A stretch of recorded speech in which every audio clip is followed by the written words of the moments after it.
మన నిజ జీవితంలో అత్యంత కఠినమైన జీవిత సత్యం ఏమిటంటే, వ్యక్తులు చాలా సందర్భాల్లో చెడ్డవాళ్ల సాంగత్యంలో మోసపోయి మంచి వాళ్ళ మీద ప్రతీకారం తీర్చుకుంటూ ఉంటారు. కాదంటారా? జీవితంలో కొన్ని జ్ఞాపకాలను మర్చిపోతే కానీ బ్రతకలేం. అలాగే కొన్ని గాయాలను గుర్తుంచుకుంటే గాని ఎదగలేం. చేతిరేఖలు చూసి భవిష్యత్తు చెప్పవచ్చు అనుకుంటే మరి చేతులు లేని వారికి భవిష్యత్తే లేనట్ట. ఆలోచించండి. పొలంలో విత్తనాలు వేయకుంటే గడ్డి పెరుగుతుంది, నేల వృధా అయిపోతుంది.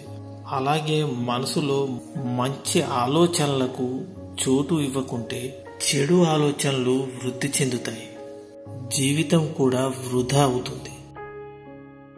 చీకటిని తిట్టుకుంటూ కూర్చోవడం కంటే ఒక దీపం వెలిగించే ప్రయత్నం చేయడం ఉత్తమం కదా, కాదంటారా? నువ్వు ఇష్టపడకపోయినా నీ జీవితంలో ఇప్పుడున్న పరిస్థితిని నువ్వు అనుభవించి తీరాల్సిందే. అది ఆనందమైన లేదా విషాదమైన.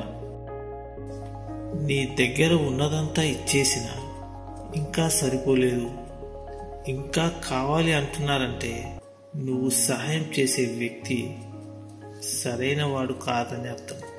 అర్థమైందనుకుంటా. కూలదోయడం తేలికే, నిలబెట్టడమే కష్టం. అది ఇల్లైనా, కాపురమైన, జీవితమైన.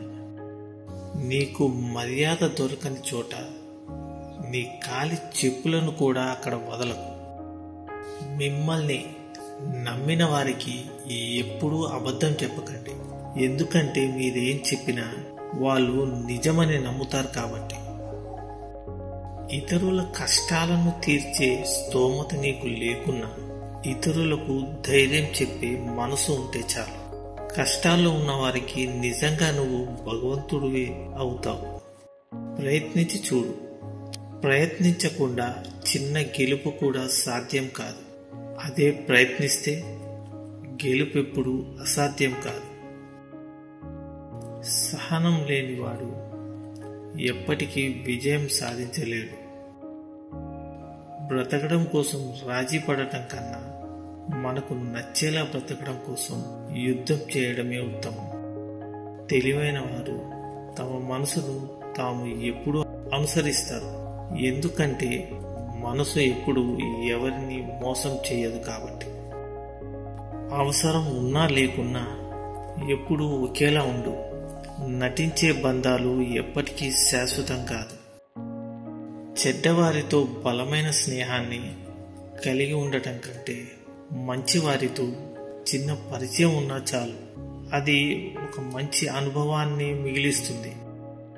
తప్పుల్ని పదే పదే క్షమిస్తే మరో పెద్ద తప్పుకు దారి తీస్తుంది. కలిసి వచ్చిన వారు జీవితంలో కాస్త త్వరగా విజయం సాధిస్తారు. కష్టపడేవారు కాస్త ఆలస్యంగా విజయం సాధిస్తారు. గేదెకి గడ్డి దొరికినంత తొందరగా సింహానికి జింక దొరకదు కదా. లేనివాడినని ఎప్పుడు బాధపడకు. ఎందుకంటే ఉన్నవారు పడే బాధల కన్నా లేనివాడు పడే బాధలు తక్కువే. పులి ఎప్పుడు పులిలాగే జీవించాలి. అలా కాకుండా పొరపాటున పిల్లిలా బ్రతకడానికి ప్రయత్నించిన అది ప్రతి గాడిదకు అలుసైపోతుంది. అబద్ధం దర్జాగా బతికి ఏదో ఒకరోజు చస్తుంది. నిజం రోజు చస్తూ ఏదో ఒకరోజు బ్రతికి భవిష్యత్తుకు చరిత్రగా మారి నిత్యం బ్రతుకుతుంది. నిజాయితీగా ఉండు. నిశ్శబ్దంగా ఉండిపోకు. మాట పడకు. విలువ లేని చోట నోరు విప్పకు. అవసరం ఉన్న చోట నీ కోసం నువ్వు వాదించుకో. మన కోసం ఎప్పుడూ ఎవరూ రారు. ఎవరైతే ఒక విషయాన్ని సరిగ్గా అర్థం చేసుకోలేరో వారు దాన్ని ద్వేషిస్తూ ఉంటారు. సరైన సమయం కోసం ఎదురు చూసే వారి కంటే ఉన్న సమయాన్ని సరిగ్గా ఉపయోగించుకునేవారే ఉత్తములు. కన్ను చెదిరితే గురి మాత్రమే తప్పుతుంది. అదే మనసు చెదిరితే జీవితమే దారి తప్పుతుంది. నీ తప్పులను ఈరోజు కప్పుపుచ్చుకున్నంత మాత్రాన రేపటి దాని పర్యవసానాన్ని నువ్వు తప్పించుకోలేవు. కదలని బొమ్మలకు కవితలు చెప్పినా, మారని మనిషికి నీతులు చెప్పినా ఒకటే. మౌనంగా ఉంటున్నారు అంటే మాట్లాడే ధైర్యం లేక కాదు, వాదించడం ఇష్టం లేక. నిజాలను ధైర్యంగా ఎదుర్కోవాలి. అప్పుడు అబద్ధాలను ఆశ్రయించాల్సిన అవసరం ఉండదు కదా.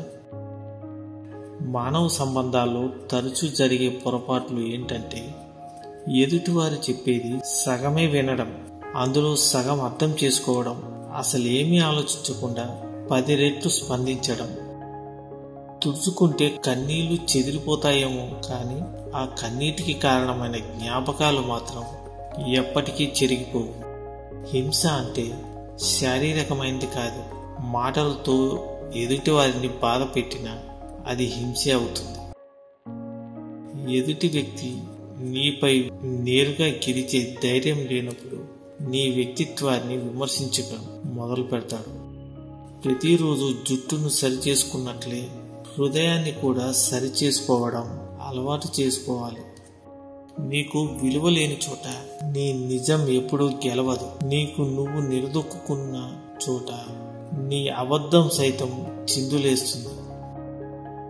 భయపడడం ఎప్పుడు మానేస్తామో అప్పుడే మన జీవితం మొదలైనట్టు. నవ్వుతూ మాట్లాడిన వాళ్ళందరూ నా వాళ్ళు అని పొంగిపోకు. ఏమో ఎవరికి తెలుసు ఆ నవ్వు వెనుక ఎన్ని కుట్రలు, ఎన్ని కుతంత్రాలు దాగి ఉన్నాయో. జాగ్రత్తగా ఉండండి, అలాగే ధైర్యంగా ఉండండి.